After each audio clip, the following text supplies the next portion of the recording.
Lesson: The Making of Scientist. In this story, Richard Albright has received the Serial Scholar Award and the Shearing-Plough Award for Biochemistry and Molecular Biology. जो Richard Ebright हैं इनको 2 awards मिले थे, Searle scholar award and Schering Plough award, biochemistry के लिए and molecular biology. It was his fascination for butterflies that open the world of science to him. Butterflies की तरफ attraction था जिसकी वजह से उनका वो साइंस के वर्ल्ड में चले गए. Fascination for butterflies that open the world of science to him. Let's read and find out. How did a book become a turning point in Richard Albright's life? How did his mother help him? At the age of 22, a former Scout of the Year excited the world with a new theory on how cells work. 22 साल की उम्र में ही एक scout थे जिन्होंने पूरे world को excite कर दिया अपनी नई थ्योरी के साथ कि सेल्स कैसे काम करते हैं. Richard H. Albright, college roommate, explained the theory in an article in the Proceedings of the National Academy of Science. इन्होंने अपनी थ्योरी को एक आर्टिकल के अंदर और जो पब्लिश हुआ था proceedings of the national academy of science के अंदर, उसमें अपनी थ्योरी को उन्होंने एक्सप्लेन किया. It was the first time this important scientific journal had publish the work of college students.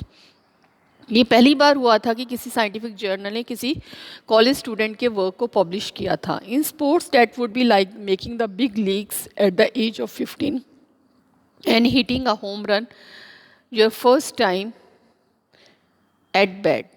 ये अगर स्पोर्ट्स की बात की जाए, अगर इसको स्पोर्ट्स के साथ कंपेयर किया जाए तो ये ऐसा था कि फर्स्ट बिग लीग बनाना 15 ईयर्स की एज में और एक होम रन को अपने बैट के साथ हिट करना.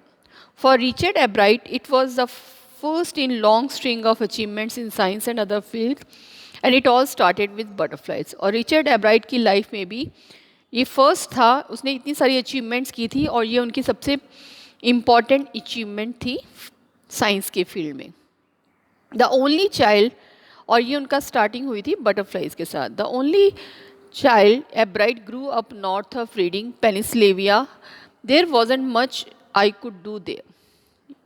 एब्राइट अकेले बच्चे थे और ये पेनिनसिल्वेनिया के अंदर नॉर्थ ऑफ रीडिंग, रीडिंग एक जगह का नाम है, वहाँ के नॉर्थ में ये पैदा हुए थे, बड़े हुए थे.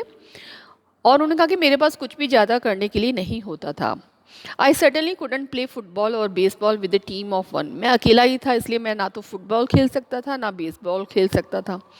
But there was one thing I could do, collect things. लेकिन एक काम था जो मैं कर सकता था, वो था चीज़ों को कलेक्ट करना. सो ही डिड, और उन्होंने ऐसा ही किया. एंड डिड ही एवर, और हमेशा ही किया. Beginning in kindergarten, एब्राइट collected butterflies with same determination that has marked all his activities.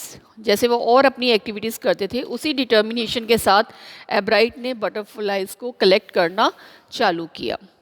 He also collected rocks, fossils and coins. उन्होंने rocks भी, fossils भी और coins को भी collect किया. He became an eager astronomer.